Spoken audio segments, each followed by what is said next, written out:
happy full moon all. It's really windy, so I'm not too sure how the sound's going to be here, but just the same, I'm trying to duck and cover a little bit so the wind isn't so much, but it's beautiful out, so wanted to share this with my collective. It's the same beach I was at the other day, but I came down kind of like in my own little celebration of the full moon. Always a powerful time, right? A lot of shifts going on, a lot of really good shifts going on, and I'm looking forward to some change. But nonetheless, I was really productive this morning. I got a whole bunch of stuff done and decided to treat myself. Ooh, there's my finger in the picture. Wow, that's one trick. Sorry about that. But let me show you where I'm standing too. So this is a huge glacier, like right on the shore of Connecticut. It's just, it's like a little outlet, but it just seems to hold such energy in it. It's amazing to just even stand on, like be on. Like it's just obviously been here forever, and it's just amazing and just beautiful. I'm a Scorpio, so my element here is water. I have some fire in my chart as well as some earth, so pretty well rounded in terms of that. But in any case, back to my story. So I was headed down here and was guided to make a video and really just to talk about a few things in particular. The divine really wants me to talk about ascension and really what it is. I don't think enough people are honest in talking about it. So I'll use myself kind of as an example. Everybody's experience is going to be unique. That's just how it goes. Everybody has wounds that need to be healed. They're all different, obviously, for different reasons. But nonetheless, we all hold them. And how they play out in our lives are distortions of our personality, that we call them. So it's an attribute. If it's a positive force in your life, and it's a distortion if it's something negative, if it turns into something negative. Just to give you some context of verbiage, but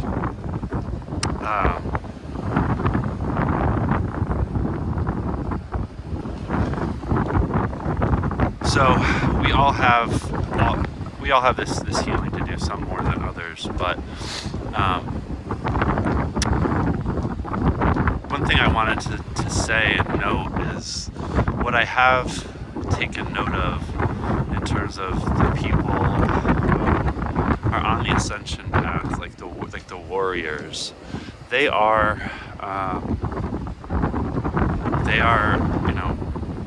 past addicts, who are in recovery currently.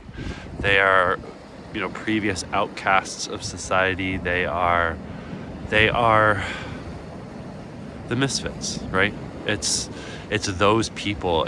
Those are the people who are warriors. Those are the people who are awakening first. I've made note of. So know that. So to me, that's really special, because I feel like those who are at the bottom before are in fact going to be at the top. But anyway, so back to ascension and really what it is and it isn't. The awakening process in and of itself is really getting yourself out of your mind and more into your heart, thinking with your heart, like having a connection between your heart and your mind that's balanced as well as logical. And that's not an easy thing to do, and in order to do that you need to face the shadows. So the reason why past addicts and people who've gone through a lot of trauma, abuse in some way, the reason why those people are really the ones who awaken first is because in order to heal from that specific thing, so like You know, for me, I had an alcohol addiction. In order for me to heal from the addiction in and of itself, like the process of stopping drinking, I had to face my shadow.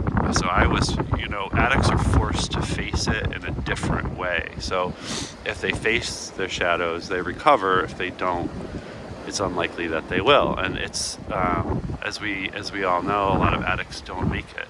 You know, I was told as an alcoholic when I was in an inpatient facility that I had like a 32% chance of surviving. And well, first of all, fuck you for even giving me that statistic. You know, but secondly, that's not gonna be me. Like, it's just not. But the fact of the matter is, I battled with it for way too long. You know, almost 2 decades. A lot of trauma caused to myself as well as others around me. But me being who I am, and my particular circumstances, I had a lot of, you know, trauma thrown at me as well, so making it a much more complicated process of awakening for me, because there was a lot of things going on around me that I wasn't even aware of, completely naive to. But as I awoke, I saw them, and it was very strange because things and people that I was very familiar with and felt very safe around, it was changing it rapidly. Like, it's almost like I felt like I didn't know anybody, and like, I don't know, I felt like an alien in like my own apartment and my own neighborhood, and I don't know, it was insane. So my ascension process involved, you know, some people need some disruption, right? Like, some people don't have a lot of toxicity in their life, you know, and that's good. So they don't need a ton of disruption, but, you know, you'll get nudges when you know that somebody shouldn't be in your life. You'll know. You may not like it, but you're gonna know. And that's, you know, that's the divine making the suggestion of you, you know, because you always have free will of, you know, you moving on from that person, that place, or that thing, you know, that maybe that addiction or drinking too much, or, you know, whatever it might be for you. You'll know when you need to get away from those things, or if you need to move even. So in my case, I was literally surrounded by toxicity. I mean, head to toe. I mean everything. So I was literally plucked out of my life. I was guided to just fucking up and leave, and I had to trust in the divine. And I just did it. And that was because I was an extreme case of literally everything had to be removed from my life in order for me to effectively awaken, right? So I've had a pretty rough go at it, but, you know, people were turning on me. You know, I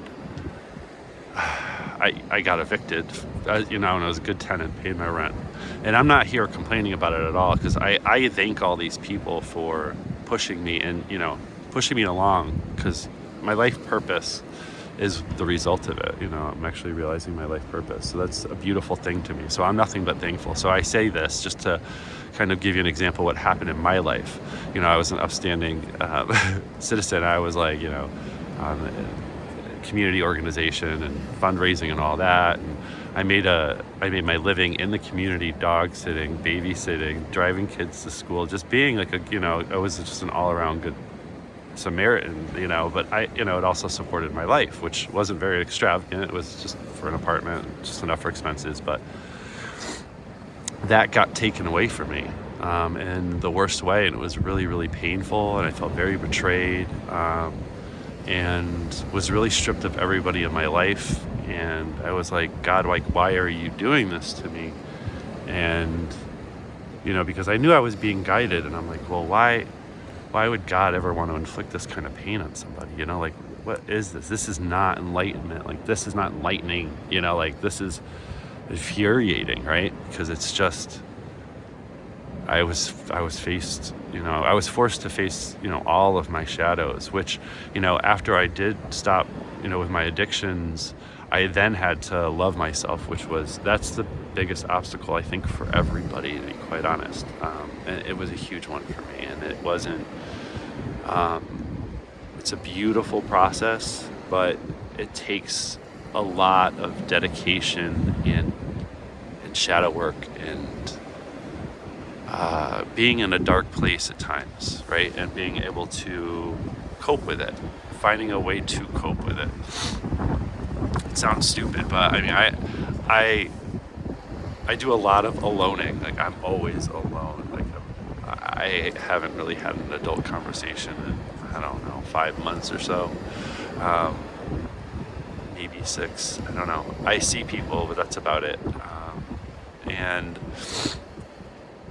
it's allowed me to do it's allowed me the time and the focus and the dedication and the ability to be alone for long periods of time and not be like, oh, like, I wonder where so-and-so is, and I wonder if they miss me, and the FOMO. Like, I don't have any fear of missing out on anything. I know I'm not missing out on anything, you know what I mean? I know what I'm avoiding.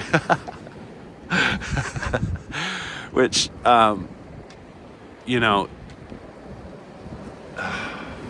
even after being alone for 5-6 weeks, I was still like longing for company and like crying to the divine for company. Like, why am I alone? Like, why can't why can't I have my partner back? It's just because it's not the right time.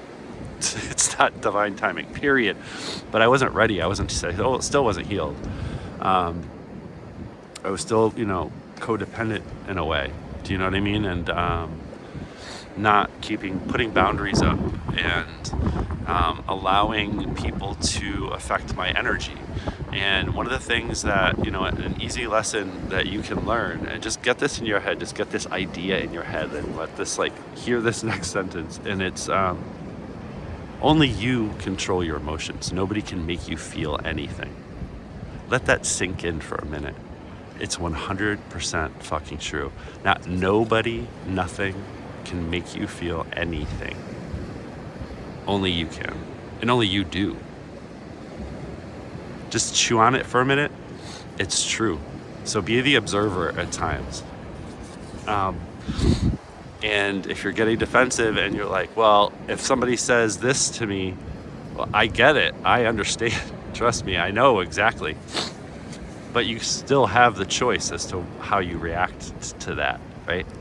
And I will say, when God shook my life up and I walked away, I remember one of the last things I said to who I thought was a good friend,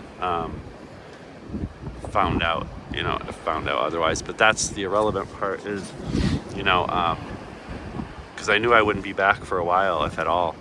And I said, nobody here appreciates me, but I'll be missed in my absence. And I know it to be true, and I know my absence and my silence is speaking volumes in comparison to me showing back up or saying anything or telling people about my ascension or my enlightenment or trying to convince people of it or trying to share it with anybody from my past. No. Nope.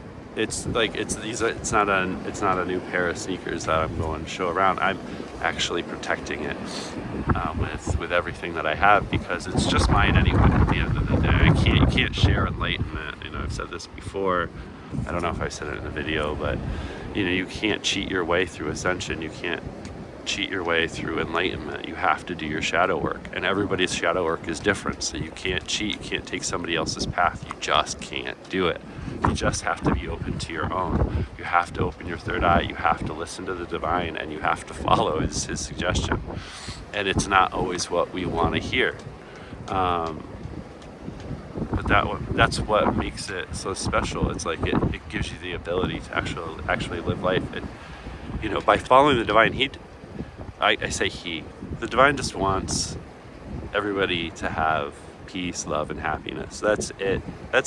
There's no ill intent. So, when I asked God why he was doing this to me, he he was kind of, I don't know, very emphatic about the fact that he wasn't doing anything to me. I had literally surrounded myself with circumstances that necessitated me to go through a very harsh reality breakup, we'll call it. And I'm a fixed sign with very, very disruptive on every MFN level. So I really have nobody to blame but myself. That's what I'm saying, I guess.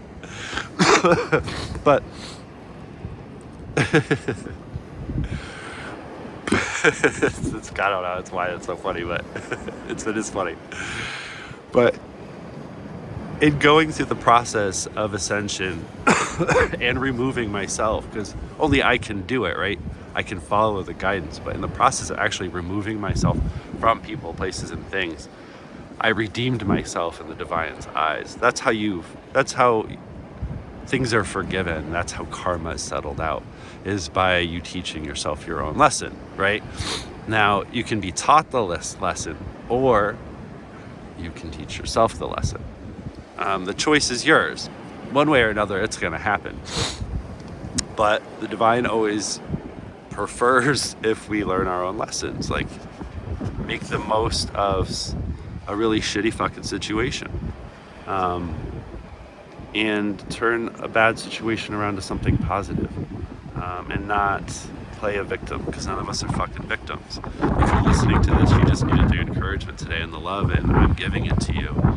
I am a healer, and I do provide that through my words. And even if this doesn't resonate with you and you're just listening and you just needed a kind voice to hear and a nice view, and it is a nice view, then here it is. But I don't want to keep these too long, but I definitely want to get some messages out there. Again, to the recovering addicts out there, take the shame out of your recovery and realize that you have a leg up in enlightenment. Stay sober, stay strong, and find your center. And realize that what you thought was a handicap is actually just quite the opposite. And the same goes for those who have been through abuse. I have not. I've been verbally abused, emotionally abused, but who hasn't, right? But any traumatic event, any deaths, I mean, we all have them, and it's really all on how we choose to handle them and heal from them, and what we do with that experience and how we turn it around to help others. That's how we're judged. That's find the beauty in the horror sometimes. Like, be the light in the dark. It's true, and be the truth in a field of lies, like be that, be that beautiful thing. But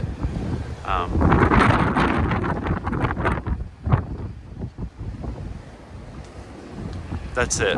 I don't want to keep it too long, and I'll post another one again soon, but just wanted to show.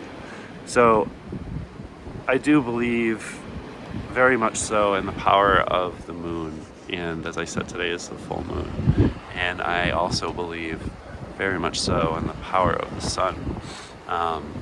So for me, both the new and the full moons are very beautiful times for me with the planetary shifts of Saturn into Pisces. Today, I believe really good things are to come, and it's really going to depend on how much healing you've done or haven't done. That's going to determine how easy of a transition it is for you. And if you're finding this to be a particularly rough patch in your life, it does mean that you have some healing to do, but just know that that's all it means, and it's not the end of the world, and it's really not. Like, you're going to make it through. Don't worry about it at all. If you're not having a hard time and you're actually just on the upswing of things, things are getting better. They're turning in favor of the light, truth, and justice. So know that. I hope my words have been healing. I hope to check in with you again soon. I hope you're enjoying this beautiful day. I know I am. And love and light. Bye.